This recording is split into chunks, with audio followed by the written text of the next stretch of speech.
Good evening. Welcome to the second of our two training sessions for Place Award judges for SEFH 2019. My name is Andrew Capral, and I'm the co-chair of judging for this year's event. And I will be running through today's presentation. A few quick words before we begin. First, I'd like to begin by thanking our sponsors. The Science and Engineering Fair of Houston is presented by Chevron and the University of Houston STEM Center. Our gold level sponsors are SIM, McDermott, Phillips 66, and Total. And our silver level sponsors are ExxonMobil and Shell. I'd also like to talk a little bit about the format for tonight's meeting. We're using the Zoom online meeting platform, and I have muted everyone's microphones and will leave them muted through the duration of the meeting. There is a chat window that I will monitor throughout the meeting, so if you have a question, please feel free to type the question into the chat window, and I will make an attempt to follow that as we go and answer questions as I can. There'll also be a period of time at the end for question and answers, and we'll use the same format. Provide a quick rundown of tonight's agenda. I'm going to begin with a brief overview of the Science and Engineering Fair of Houston, talking about our divisions and categories, our overall project numbers, and the reach for the organization. We'll spend some time talking about the judging process, including judge teams and assignments, the interview and scoring procedures, the caucusing format, our phase 2 feedback activities, special cases for projects. We'll finish up the conversation with a description of event logistics, including location and schedule, parking, arrival and check-in, and information about the food available on Saturday. And as I mentioned, we'll have a period at the end for wrap-up and questions.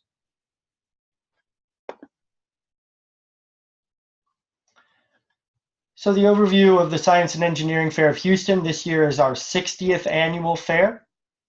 SEFH is the regional fair that feeds into both the Texas Science and Engineering Fair and the Intel International Science and Engineering Fair.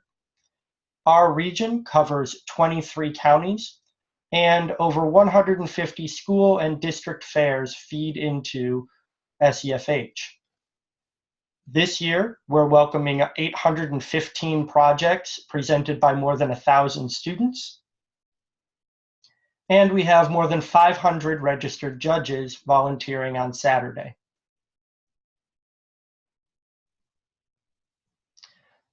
Our organization, the competition is separated into two divisions. The junior division covers 7th and 8th grade students, and the senior division covers 9th through 12th grade students. For those of you that are experienced returning judges, you may remember that in years past, we've had a separate 9th grade competition. This year, 9th graders will be integrated into our senior level division, but there will be separate awards for some 9th grade projects. We have 17 project categories organized into 3 topic areas: life science, physical sciences, and engineering, with the topics you see listed. Each category is led by one or more category coordinators who are judges, experienced judges with SEFH, and folks that have been leading our organization for at least 3 to 4 years before becoming category coordinators.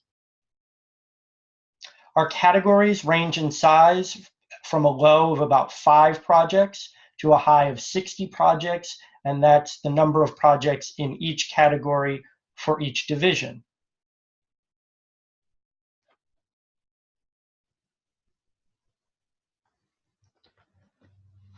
Our judging process is organized into 3 phases with an idea of beginning with a potentially large set of projects in phase one and going through several rounds of interviews, scoring, and caucusing that results in selecting first projects to move into phase two, so an initial cut, and ultimately the selection of our place awards and selection of our grand award winners. I want to spend a little bit of time talking about how that process works. In phase one, teams of judges, 3 to 4 judges per team typically, will score somewhere between 5 and 9 projects, and will select about 30 to 40% of those projects to move on to phase two. So phase one is the point at which every student has an opportunity to move on and receives one or more interviews, at least 3 to 4 interviews from their judge team. During phase two, most judges will be providing projects that did not advance from phase one to phase two with feedback, while our lead judge teams, those are teams of judges made up of the individuals selected to lead the phase one judge teams, they will work together to review those projects that did advance from phase one. And from that group, they'll select our place award winners and our grand award nominees. During phase three, most judges are not involved. Phase three begins after 4 p.m. and lasts till around 7 p.m.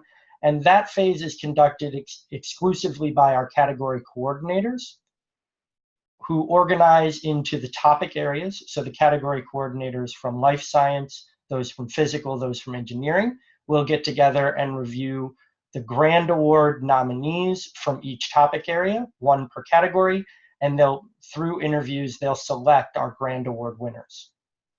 Our grand award winners at the senior level are invited to participate directly in the International Science and Engineering Fair, bypassing the state fair and moving directly on to that international fair. At the junior level, grand award nominees and winners are invited to participate in the Broadcom Masters program, which is a separate competition for junior level students.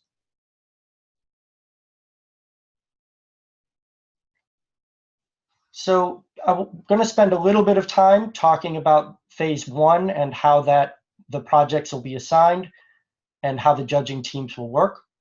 So as I've already mentioned, during phase one, judges will be organized into teams of 3 to 4 people, and those phase one judge teams will all evaluate the same set of projects.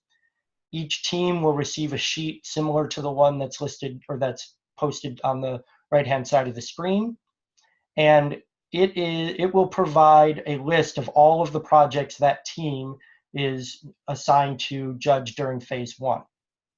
All of our phase one judge teams are led by a lead judge, and those lead judges are responsible for organizing the conversation that you'll have after the scoring process is over, and also responsible for being members of our lead judge teams during phase two.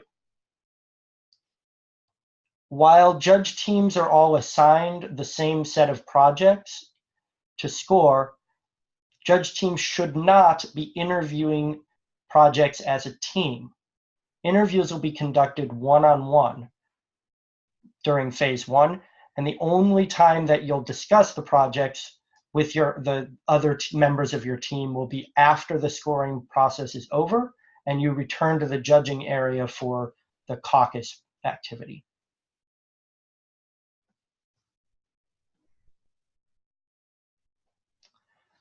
Interviews that'll take place during phase one.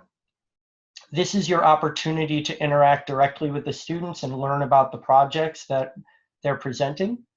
Obviously, the first step is you will need to locate the project using the floor map and the signs that are available. Later tonight, I will be sending every judge an email that will include a map, and on that map, I will have highlighted the projects that are in the category that you're assigned to. So by looking at that map, you'll be able to get a sense of where in the room your projects are located. When you walk up to a project, the first thing we're going to ask you to do is verify that the project table and the title match your assignment sheet. Please remember that you don't need to review the projects in the order that they appear on these sheets. So you won't be going to the project sequentially. Instead, you need to organize with your judge team to make sure that you have a schedule that works, that each of you can go to a different project at a different time, since the projects will be scored one-on-one. If a project is unattended when you walk up, please move on to a new project and return later. After making 3 attempts to begin an interview, you won't be judging the project. So because the students are in the room all day long, we don't require them to stand at their project 100% of the time. It's possible that a student will need to use the restroom or will need to walk away for another reason. And so that's why we ask you to be flexible. And if you walk up to a project and someone is missing from the presentation, we ask you to leave, go judge another project, and come back.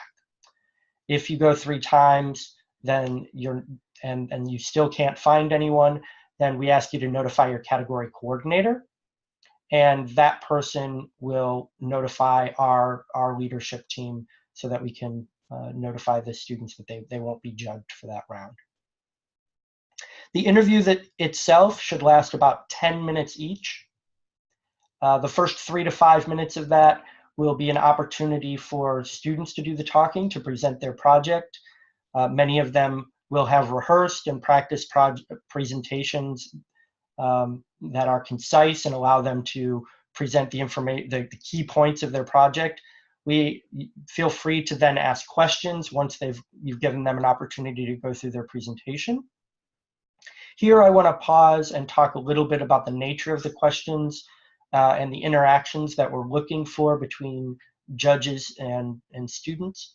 Please remember that the science fair is first and foremost a learning opportunity for our students. We want the experience to be a positive one. The entire reason that we're so excited and interested in the science fair is that we believe it is a unique opportunity to engage and excite students, leading towards eventual study of STEM fields when they get to university, and to pursue STEM careers once they leave. And we think participating in projects like this and having the opportunity to do a science fair project and present at this level will help them along that pathway. But it's important that they have a positive experience while they're going through the event. Please remember that these are high school and middle school students. While they are, we expect them to be performing at a high level. They've gone through school and district level competitions and they've won, and so we expect these projects to be outstanding work. Clearly, we expect that you as judges will have a level of knowledge of the topic area or of the general content that exceeds the student. Please remember that the goal of this activity is to grow student knowledge, but do so in a way that's open and accessible.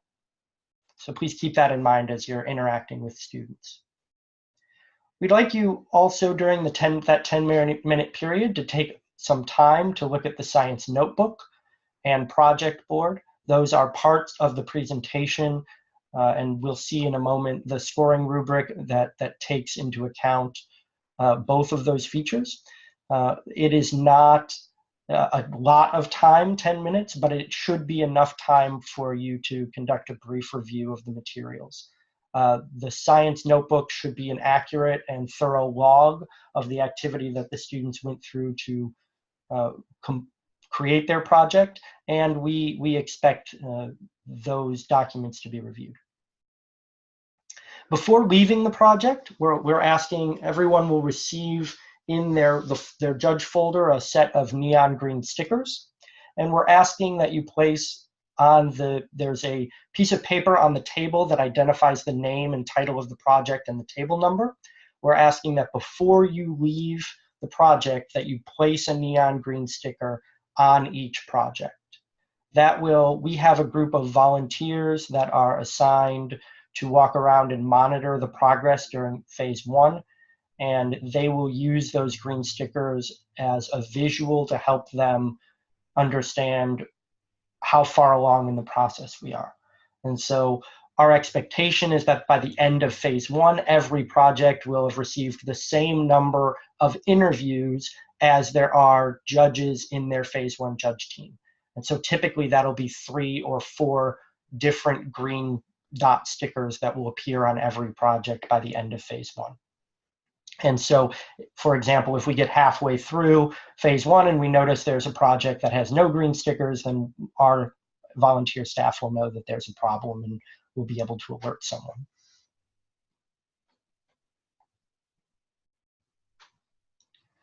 Scoring.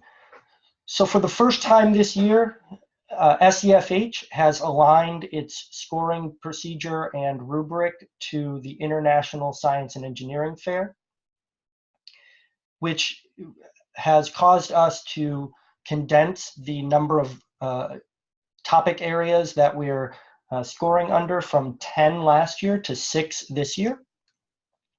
We are focusing in particular on sections related to the research question, design and methodology of the project, its execution, for example, in the science category, that's data collection, analysis, and interpretation. In the engineering category, that's the execution is the construction and testing. There's also a creativity section, a section for the presentation poster, and a section for the presentation interview. Here I'll pause to answer a question. Someone asks, so each project gets multiple green dots? Yes, but each project gets only 1 green dot from each judge. So you'll place a single dot and then the next judge will come up and they will place a dot and so on and so forth until every judge in your phase 1 judge team has seen the project. Thank you, good question. We're asking that you score your projects immediately after the interview. And as you're scoring the project, you will have an opportunity to write comments in. The score sheet has a section that allows you, for every project separated out, allows you to write individualized comments for that project. We are asking that judges score every project they visit during phase 1. So you'll notice the format of the score sheet has a place to write the project number and the project title. We're asking that you make sure to write those clearly because we will be using these score sheets as backup documentation. And so it's important for us to know which project number corresponds to which score you've written down on your score sheet. The score sheets are not published to either teachers or to students directly, but it is something that we as an organization hold on to. The purpose of the score sheet from your perspective, and one of the reasons that you'll want to make sure to write comments, is that this will be a document that you can refer to during the caucusing phase. It'll provide you with it'll help you remember the nature of the 5 to 9 projects that you visit during phase 1. You'll also receive a document that has the information below the score sheet on our screen, and those are bulleted indicators for each of the 6 sections that we're asking you to score. So the purpose of that document is to provide you with a little bit more detail about what we're looking for in each of our 6 scoring areas.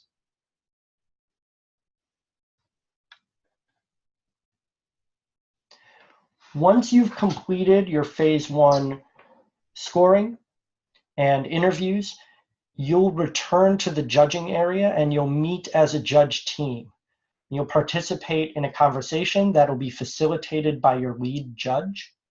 And the purpose of that conversation is to discuss the projects that you reviewed during phase one and select 30 to 40% of those projects to move from phase one to phase two. So those will be the projects that will continue on in the competition, leading towards our place and grand award selection. Your phase one lead judge will have a copy of the phase one results summary. You see that document on the right. And at the conclusion of your discussion, everyone will be asked to sign and write their name on that summary sheet, indicating both that you agree with the selection of the two or three projects, 30-40% of the projects that will move on to phase two, and also that you've scored and reviewed each of the projects that's on your phase one assignment sheet, and that you've turned in your score sheet to your lead judge. So what will happen is that the phase one summary sheet will be attached to your 3 or 4 score sheets, and that whole packet will be delivered to the category coordinator so that we can verify who will move from phase one to phase two. I want to talk a little bit about the reason that we provide a caucusing activity. One question that frequently comes up is why, if we provide numerical scores to all of the students, do we need to have a process where there's a discussion and selection? Why not simply award the highest average score the right to move on to phase two? And our philosophy on this is that the score sheets that we provide and the rubric that we use is designed to differentiate the quality of projects on a large scale, but it is not a tool that's designed to make fine gradations between different projects. So for example, we would expect during a caucusing phase discussion that most judges would agree that a project that scored in the 50s was not as strong as a project that scored in the 80s. And nearly every time we would expect the 80-point project would move on to phase two. But you may find that that you have multiple projects that are much closer together in score. So it is not clear, for example, that an 80-point project is substantially better than a 75-point project, simply because our scoring rubric is not finely tuned enough to make those gradations. So we're relying on your expertise and the process that you go through the interviews and the discussion afterwards to make those fine distinctions and make those selections. Shami has asked if everyone will be given a clipboard. There will be clipboards available for judges to use. You'll also receive a folder that you can write on and use, but yes, clipboards will be available. Good question. And thank you to Pete for answering that in the chat as well.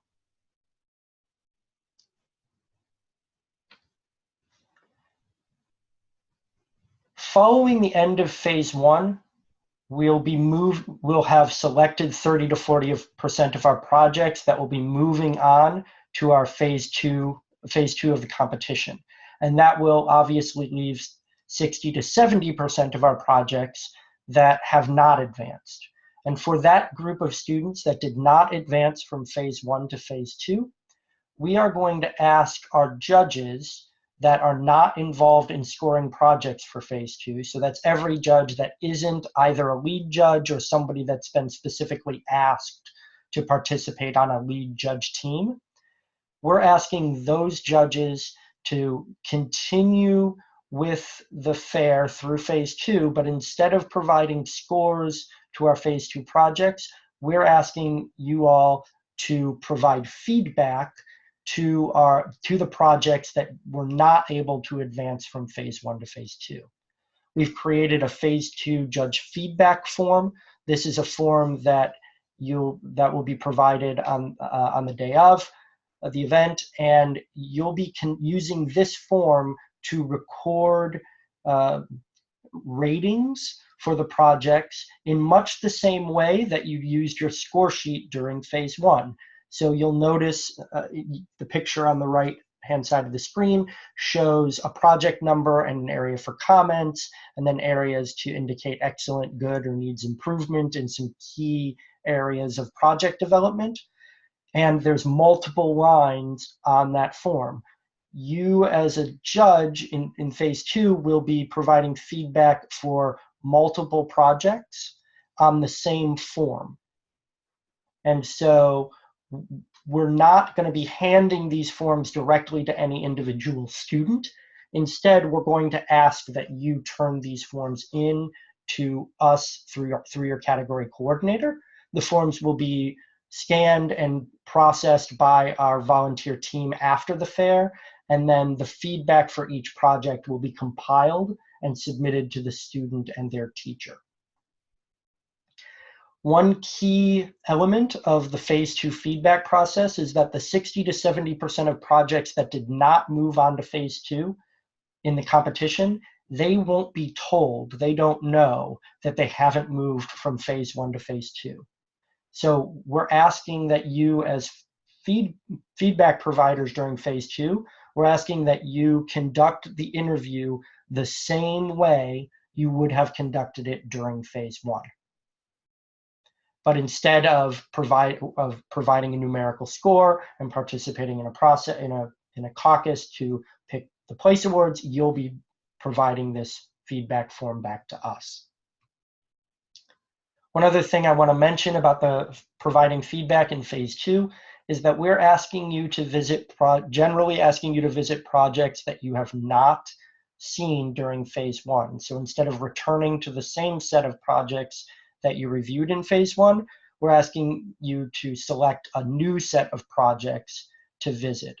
And it should be a set of projects that both you did not see during phase one and a set of projects that you that did not advance to phase two. So the projects that did advance to phase two, they won't be receiving feedback at all. They'll just continue on in the competition.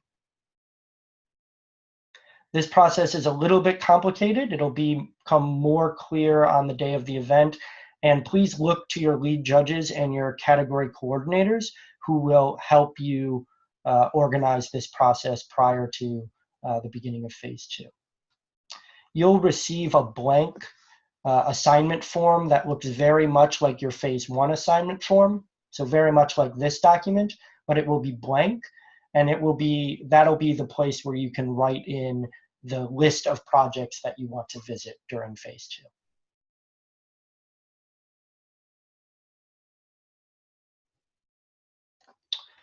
So let me talk about a few special cases of project types and just a couple of notes about each. First, we do accept team projects. So we have both individual and team projects at SEFH.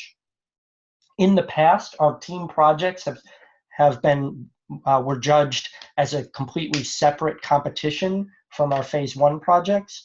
And over the last couple of years, we have unified the competition so that team projects and individual projects are judged side by side. Let me pause here real quick to answer a question before we get too far away from this question about phase two. So Shadab asks, will we know which projects had been moved on to phase two? Yes, so that is information that you'll get from your lead judges and your category coordinator. They'll be creating a list of projects that'll move to phase two. And what you'll need to do is when you're deciding which projects to provide feedback to, you'll need to look at that list and make sure that you're not writing down projects that have already advanced. That's a good question. Thank you. So to return to the conversation about individual and team projects. So because they're judged in the same competition, I want to make it clear that the criteria that we are using to judge projects don't change based on the number of students that worked on the projects. So projects should not be held to artificially higher standards because more people participated in the project. There's one standard for the how well a project is organized and put together, and that shouldn't go up just because there were more people. However, it is reasonable to make sure and to expect that in a team project, all members of the team have contributed to the project. So it's okay to ask questions about how different people participated. It's okay to expect all of the members of the team to be knowledgeable of the topic and to be able to talk about the project and to have contributed to the presentation.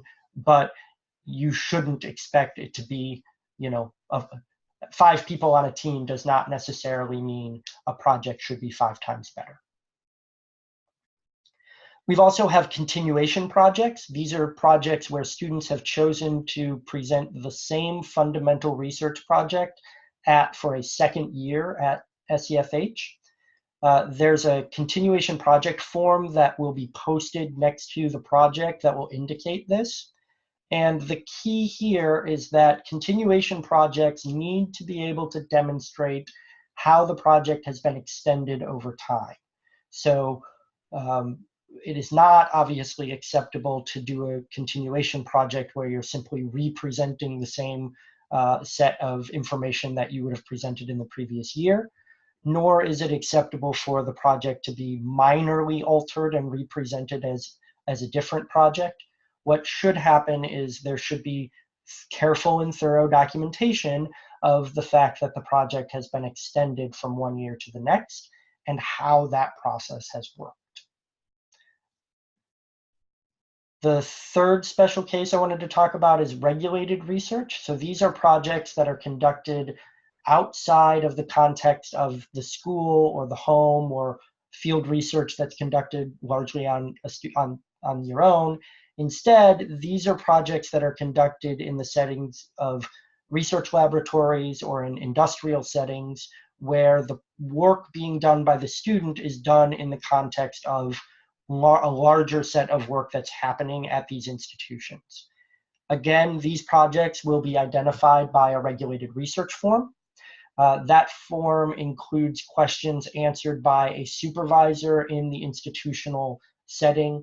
And the key here is that the work being done should be the student's work, not a reproduction or characterization of a larger research project that's largely being conducted by the institution. So this is probably obvious, but we want the projects being presented at SEFH to be the student's work. That doesn't mean that it can't be related to a continuation project or to the project happening in the larger institution, but it shouldn't be the work of the institution. It needs to be the work of the student. Hector Vega asks, continuation projects are just judged on what they have done this year. We don't judge anything from last year. So that is generally accurate, but it's not 100% possible, right? So it's not always going to be possible to judge a continuation project without reference to the groundwork that was laid in the past. But if the question is, we're thinking about the quality of the work that's been done, yes, the student should be able to articulate the level of work that they've done during this phase of the project, during this year of the project, and that work should stand as their effort for the 2019 fair. They don't get 2 years worth of credit for the project that they've done. Now, by the same token, similar to team projects, the expectation ought not be that the overall project is 2 times better because they've worked on it for 2 years.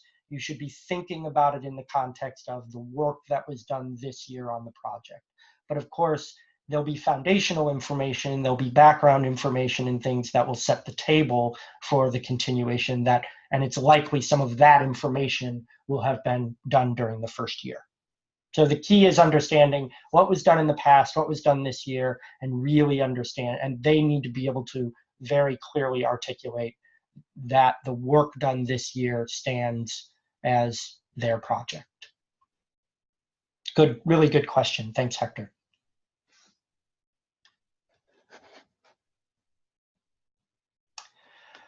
So I talked just very quickly about some materials that you'll receive as a judge. So every judge will receive a red folder that'll include a score sheet, a judging schedule, and nominations for special recognition awards. I'll just pause here briefly to talk about the special recognition awards. We are providing 2 special recognition awards this year. These are different from the special awarding agencies that some of you may have heard of. That's a separate part of the competition that happens simultaneously. These special recognition awards are given to projects that have demonstrated outstanding creativity and to projects, senior level projects. So juniors are not involved in the lab notebook award. So we have a separate recognition award for lab notebooks, how thoroughly they're put together, how well the project is documented. But that competition for notebooks only happens at the senior level. So one of the things we're going to ask you to do during phase 1 is make sure that you're keeping an eye out for projects that you think demonstrate outstanding creativity, both junior level projects and senior level projects for creativity. And then if you're a senior level judge, we're all still asking you to keep your eye out for projects that have outstanding lab notebooks. Your red folder has a nomination form, and if you see projects that you want to nominate for either the Creativity Award or the Lab Notebook Award, we're asking you to write those nominations on the form and turn those nominations into your category coordinator during the phase 1 caucusing period. I've already mentioned the neon green stickers we're asking you to place on projects during phase 1. You'll also receive a name badge. The name badges are generic, so they won't have your name, but they will have, it'll say SEFH judge, and you'll end up putting an identifying sticker with a judge number on it that you'll receive at check-in. You're also going to receive a quick reference guide that provides you with sort of a rundown of how phase 1 and phase 2, a condensed rundown of how phase 1 and phase 2 work, and a floor map to help guide you around. That floor map that you get that's printed will not be the same as the floor map that it won't be the personalized floor map that you get by email later tonight. So it will indicate where all of the project tables are, but it won't necessarily highlight the ones that are yours. If you're interested in having a copy of that floor map that is specific to your category, I recommend that you try to bring that map with you. You'll also receive the phase 1 assignment sheet that's organized by judge team. So I showed you an example of that. That'll show you which projects you need to review during phase 1, and then you'll get a blank phase 2 assignment sheet where you can write down which projects you're going to visit during phase 2. So Carolina Rio asks for recognition awards. We should evaluate creativity to formulate the idea or to execute. So both or either. So we are looking for projects that demonstrate creativity across all areas of the project. So that could be creativity as demonstrated by a unique idea in the research question. It could be a unique methodology used. It could run the gamut. So you aren't restricted purely to the research question when thinking about that creativity. Good question.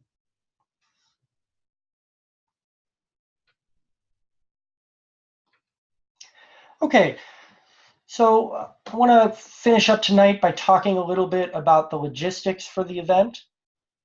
beginning with something hopefully everyone is already aware of, which is that the event is taking place on Saturday, February 23rd. So 2 days from now at George R. Brown Convention Center in downtown Houston. It is will be located in Hall E. And for those of you familiar with George R. Brown, Hall E is the ground level hall that is closest to the Hilton Americas Hotel. So if you are facing the front of the convention center from Discovery Green Park, that is the hall that is all the way on the right-hand side of the convention center. I will be sending everyone a copy of a link to this PowerPoint in the email that I send later tonight. And that PowerPoint will include this link to driving directions published by GRB. From a scheduling standpoint, we are asking judges to arrive for check-in beginning at 7:30 a.m. Check-in will go from 7:30 to 8:30. Couple of words about the beginning of the day. First, please keep in mind, again, I'm sure everyone is aware of this, but you live in Houston and the traffic is not always great.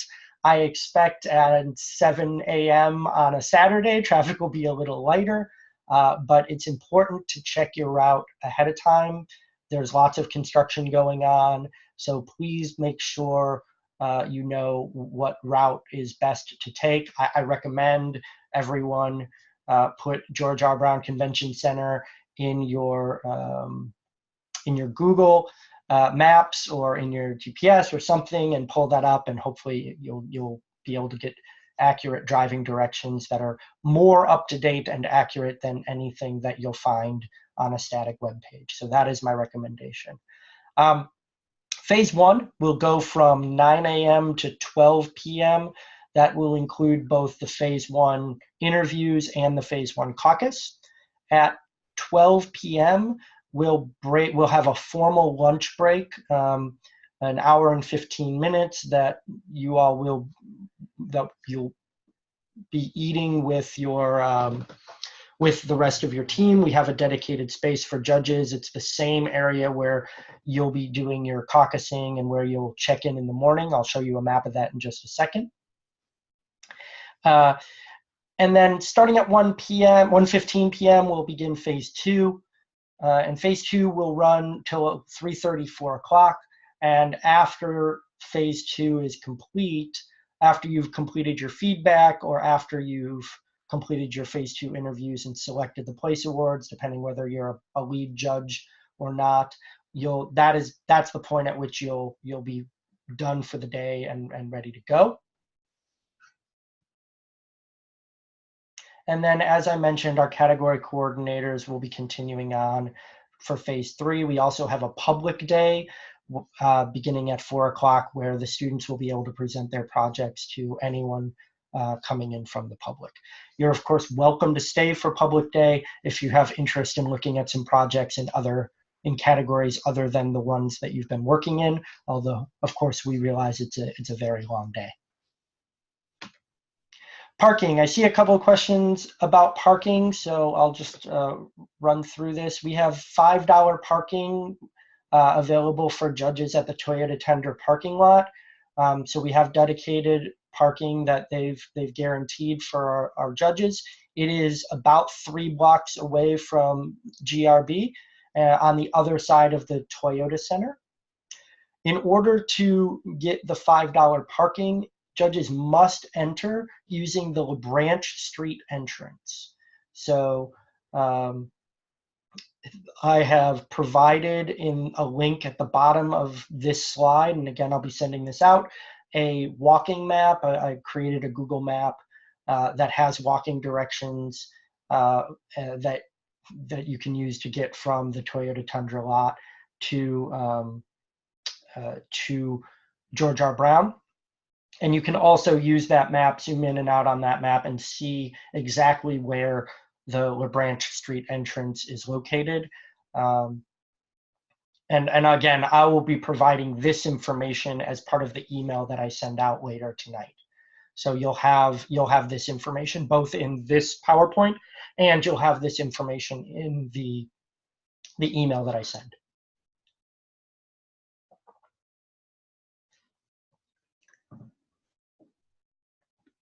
Someone asks, is there an attire requirement?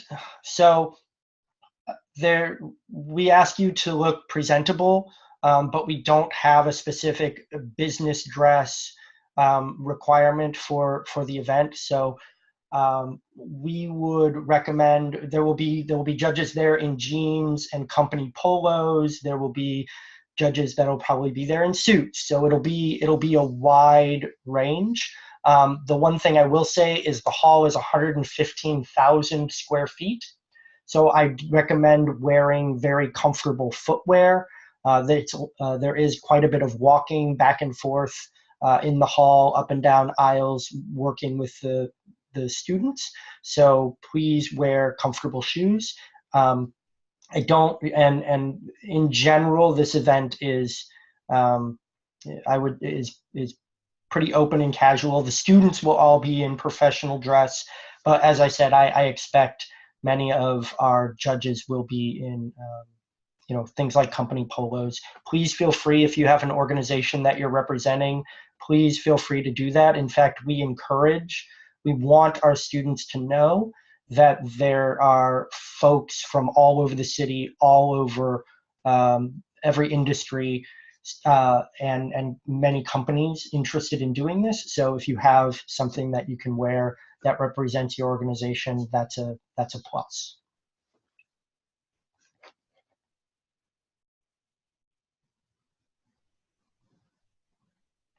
So arrival and check-in, as I mentioned before, I'm going to send out an email that'll have this personalized map. So what you'll get is a map that is highlighted based on the category that you're assigned to. So for example, this is the electrical, mechanical, and civil engineering map. And it includes red highlights for the project tables that you see on the right-hand side, the square tables. That's everywhere that a student project is assigned for engineering, electrical, mechanical, civil. And then on the left-hand side, you'll see 4 circular tables that are highlighted in red. Those tables are the tables in our judge caucus area that are assigned to the engineering, the electrical, mechanical, civil engineering group. Obviously, different groups have different numbers of tables based on the size of the category. But the big thing to remember is that these circular tables, the ones that are highlighted on the map that I'm going to send you, these are the tables where you will check in when you come on the day of the event. There is not a centralized judge check-in that we're requiring every judge to go to. Instead, you'll walk in and you'll immediately go to your assigned tables. And as I said, you're going to receive an email tonight that has a copy of the map that shows exactly where in the room you need to go to check in. And so you'll walk up to, there'll be one of those circular tables will have a pink sign that says the name of your category on it. And that's the table that you'll go to and check in with your category coordinator.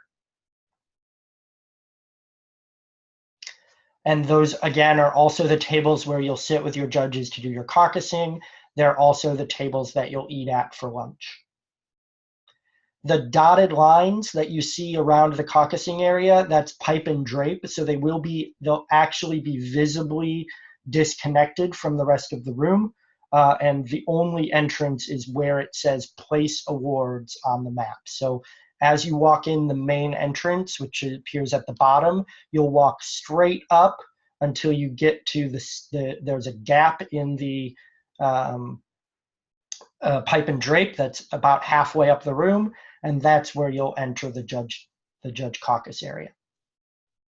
Aram asks, he says, before I forget, are lead judges supposed to stay for phase 3 since the coordinators will be going over the projects? That's a great question. No, lead judges typically will not be asked to stay for phase 3. It's possible that your category coordinator may need additional help for some reason.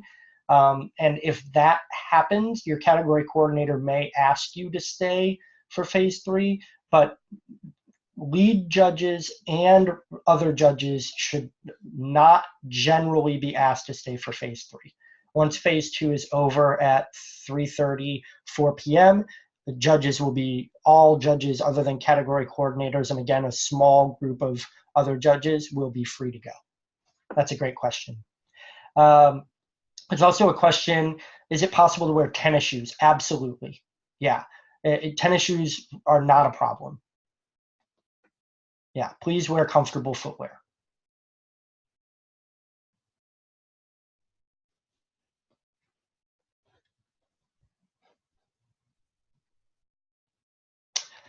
Food. So we will be providing breakfast and lunch. So from 8 to 9 after check-in, there'll be stations set up in the judging area. So there's these rectangular tables along the edge. We will have coffee, water, and kolaches or some sort of breakfast item will be available for you for breakfast from 8 to 9 before judging begins. And then we will also be providing lunch. Each judge will receive a voucher worth $11.50, and we will have a series of concession stands set up in the back of the room where judges can go and use their voucher to retrieve a meal. So one thing that I want to mention about that is that we have lots of judges and we also have lots of students.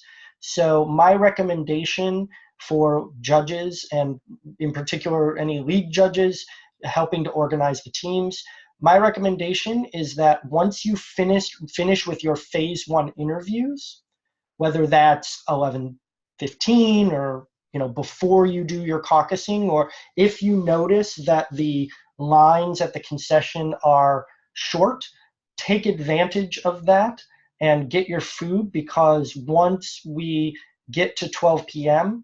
and the students are allowed to start going and retrieving food, we expect that the lines will get pretty long pretty quickly. We are also working on a system where we're going to, in bulk, get some items from the concession stands available only in the judging area. So it won't be every single item that's available at the concession stand, but there'll be sort of a limited number of items available. If you want to skip the lines, you'll be able to trade your voucher in at one of those stations inside the judge caucus area, and you'll have a more limited number of options, but you will avoid waiting in the general concessions line. As I mentioned, their seating will be in the judging area, and the concessions will include vegetarian options. We have a salad option. We also have a veggie wrap that's available. In addition to we have Chick-fil-A, and we have a barbecue vendor, and so there are multiple options available.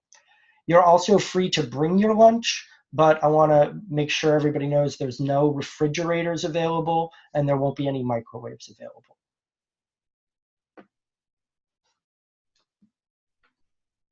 Okay, so we're at 6:53 now, and I have run through the prepared presentation. So we can spend the rest of this period, and I'm happy to answer questions that folks have. I'm also happy to stick around for a little while after 7 o'clock, and if we have additional questions. So let me go ahead and open it up, and if you have a question, please feel free to type that into our chat window right now.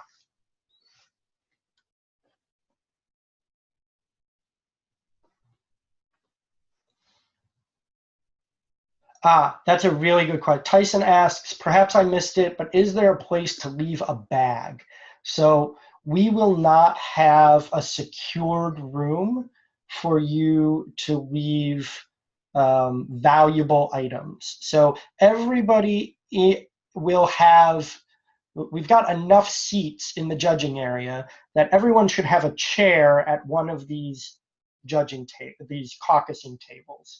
So if you've got a bag that doesn't have valuables in it, or is something that you would be okay leaving at a station in a relatively public place, then you feel free to do that in the judging area. We have volunteers that will be walking around, but we can't guarantee security. So so please don't bring something like your laptop or expensive items unless you're willing to carry those things around all day, or unless you're willing to sort of risk it, because we aren't able to lock the room, and we don't have enough staff and security to make me feel comfortable saying, oh yeah, your valuables will be fine. Please treat this as if you'd be leaving it in a public place. That's a really great question. So Shadab asks if you can watch this video later on. Yes, so in the email that I send you tonight, I'm going to provide a link to this presentation, so you'll be able to rewatch it if you'd like. That's a great question. So how can we know who our category coordinator is? So for the most part, you should have already received a contact from your category coordinator. For those of you that haven't, what I will do tonight for the email that you get is I will make sure to put the name of your category coordinators into the text of the email, so you at least have that person's name. You'll also meet that person because they will be sitting at the table that you go to check in. So you'll be able to they'll be sort of the first person that you meet when you walk up to your designated table. And again, that'll be the table that's identified in the map that I send you tonight, but there'll also be a pink sign on a stand on that table. So and your category coordinator will be sitting there. There's a question about how is the traffic. So that question is sort of the eternal Houston question. Except for construction, right? I would expect that on the hour that you'll be traveling on a Saturday morning, that traffic will be generally light. So 2 things to know though. There is the rodeo parade is happening on the other side, clear across downtown. So at roughly the same time, it's going to be beginning, people will be getting set up. So it won't impact traffic right around the convention center. It's just too far away. Nobody will be parking at George R. Brown and walking all the way across downtown to go to the parade. But it does mean, people will be driving in for that. So there'll be potentially some traffic there. My recommendation is to check the traffic using Waze or using your, Google Maps or something to get the best route. Obviously, accidents and road closures that are unexpected, things like that could be a problem. I have checked to make sure, and none of the main lanes of our highways are scheduled for total closure or even partial closure during the time period that we expect you all to be traveling. There are some overnight scheduled closures, but they shouldn't, again, unless something strange happens, they shouldn't impact your drive-in. Vanessa asks, are some judging applicants still being considered? My husband has not received his confirmation of his application. So what I'm going to ask, so we are still accepting applications. Everyone that has submitted an application, unless it was submitted in the last couple of hours, should have received a confirmation. So if your husband or if you know somebody that hasn't received confirmation yet, it's because something happened with their registration, and it's still fixable.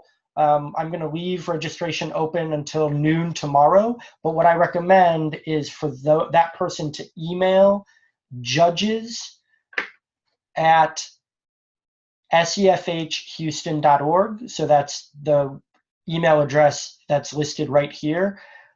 Please have that person email me so I can check their registration and figure out why they're not appearing on anyone's list.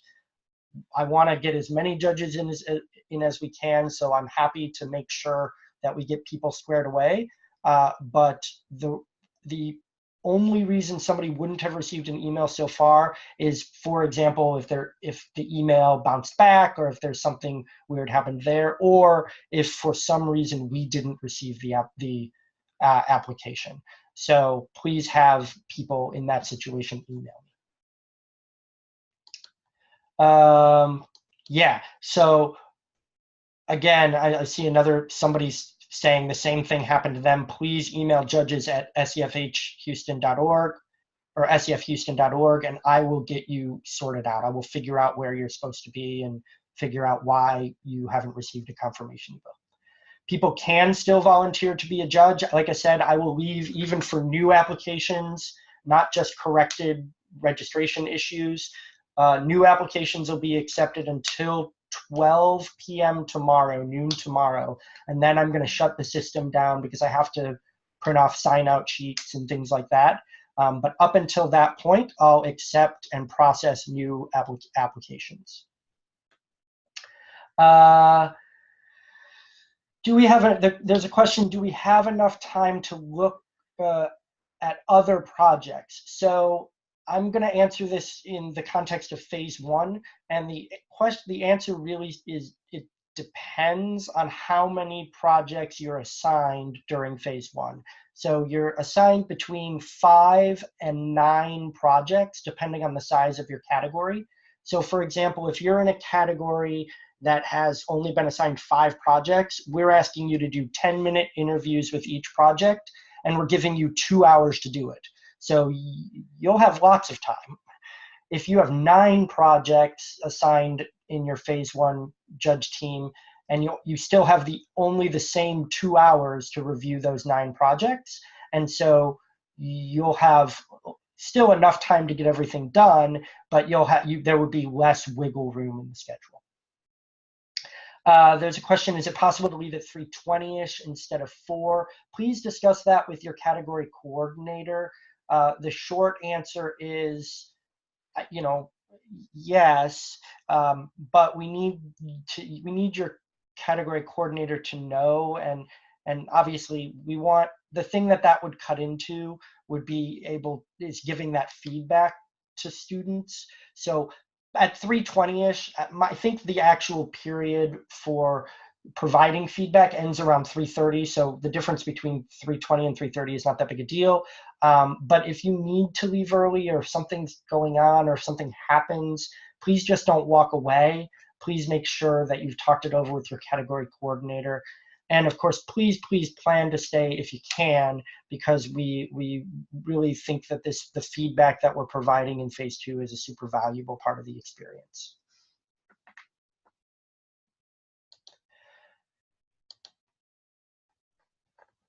Any other questions that I can answer? These are great ones. Thank you.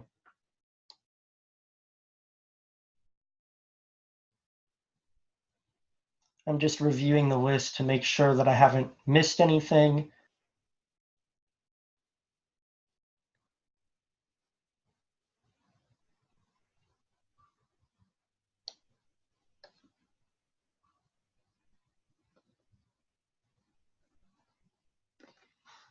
Okay, well, I'll stick around on the call for a few more minutes if folks have questions.